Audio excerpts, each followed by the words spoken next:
Ésaïe, le grand prophète de la restauration, le grand prophète de Sion, comme étant l'ultime finalité, est passé par de terribles épreuves. Sa famille a contribué à son expérience, et il donna à ses enfants des noms qui exprimaient ses profondes expériences.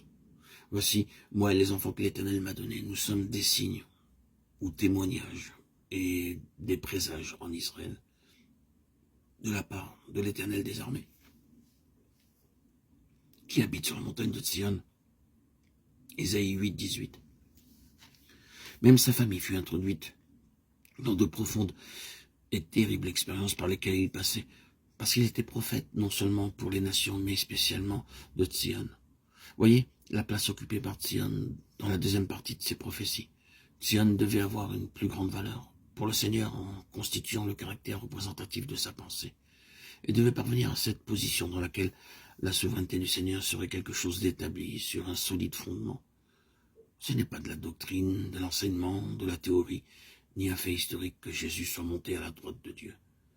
Ce n'est pas quelque chose que nous étudions dans un livre, mais quelque chose qui a été forgé en nous, par des voies amères et des expériences très profondes, si bien que la connaissance que nous avons de sa personne n'est pas une connaissance ordinaire, mais que nous avons acquise pour un dessein particulier.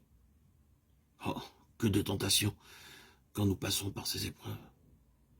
Que d'occasions il y a pour l'ennemi de se jouer de nous quand le Seigneur nous fait passer par ces feux.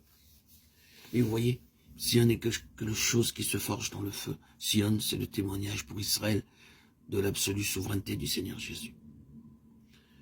Permettez-moi de conclure cela pour l'instant en disant encore une fois qu'il y a un très grand besoin aujourd'hui pour l'Église de restaurer la position de l'absolue Seigneurie de Christ.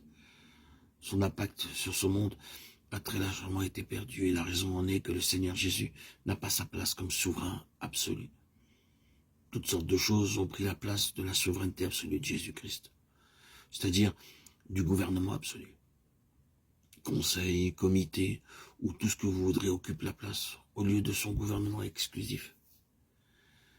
Mais marcher dans ce que signifie Sion est un chemin coûteux. Ce n'est pas du tout une voie facile.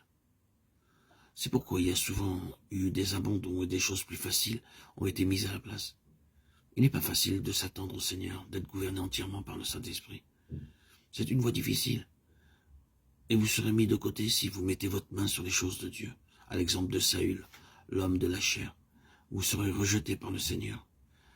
Si vous saisissez les choses avec vos propres mains, c'est de cette manière et en ces termes que la question se pose. Est-il Seigneur? L'Église n'a pas été préparée à payer ce prix. Elle a perdu son témoignage. Puisse le Seigneur rétablir ce témoignage au sein de l'Église.